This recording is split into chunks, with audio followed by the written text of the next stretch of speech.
ملا جتنا بھی خراب ہے، گھوڑا جتنا بھی خراب ہو، ٹٹو گدے سے بہتر ہے۔ یہ ہے نا، یہ سمجھ میں نہیں آیا آپ کو؟ کچھ تو سمجھا کرو بابا، میں ڈرتا ہوں نا تو اس لیے کیا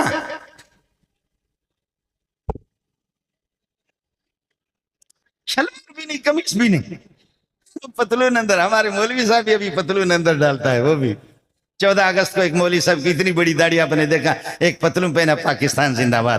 کون جانتا ہے؟ ہاتھ کھڑا کرو، کون جانتا ہے؟ یہ بزرگوں کو بتا دو نا، دوسرے لوگ۔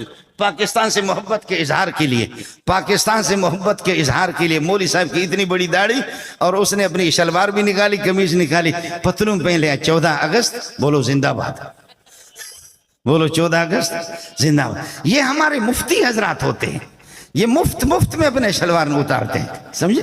یہ مفتی مفت میں شلوار قمیص اتار کر کے۔ حالانکہ فقہا یہ کہتے ہیں، آپ نے دیکھا کہ بڑے بڑے کچھ موٹے لوگ ہوتے ہیں، موٹے لوگ ہوتے ہیں، جب وہ سجدے میں چلے جاتے ہیں، موٹا آدمی جب سجدے میں چلا، پھر دوسری رکعت کے لیے جب اٹھتا ہے تو قمیص بسا اوقات اس کے گائے کے منہ میں چلی جاتی ہے۔ آپ نے دیکھا نہیں دیکھا کہ بعض موٹے قسم کے لوگ ہوتے تو اس کی نماز تو صحیح ہوگی، لیکن پیچھے والوں کی نماز صحیح نہیں ہوتی۔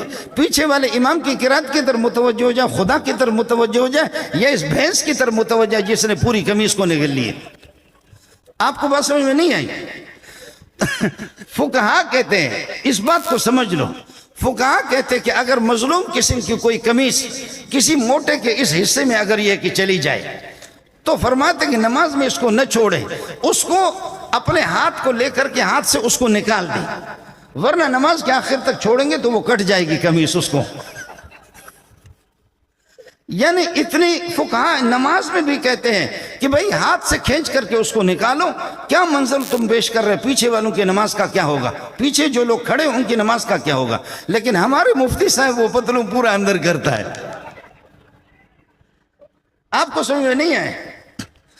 انسان ہمیشہ چاہیے کہ میں ایک مولوی ہوں، میں ایک عالم ہوں، میں ایک مفتی ہوں، میرے اقدار کیا ہے، میری عظمت کیا ہے، میرا مقام کیا ہے، میں کس کی جگہ پہ کھڑا ہوں، میری عزت کیا ہے، میری غیرت کا تقاضا کیا ہے۔ تو دوسروں کو راضی کرنے کے لیے، تو دوسروں کو راضی، ان کو تو راضی کر رہا ہے، اس کی پگڑی کو تو آپ نے ٹھیک ہے، اس کی ٹوپی کو جو کراکلی کی ٹوپی ہے اس کو تو سلام کیا، لیکن شلوار تیرا اپنا پھٹا ہوا تو کون سا کمال ہو گیا؟ پیچھے سے تو آپ کا مسئلہ اپنا ہی خراب ہے، اس کو تو پہلے سے ٹھیک کر لو۔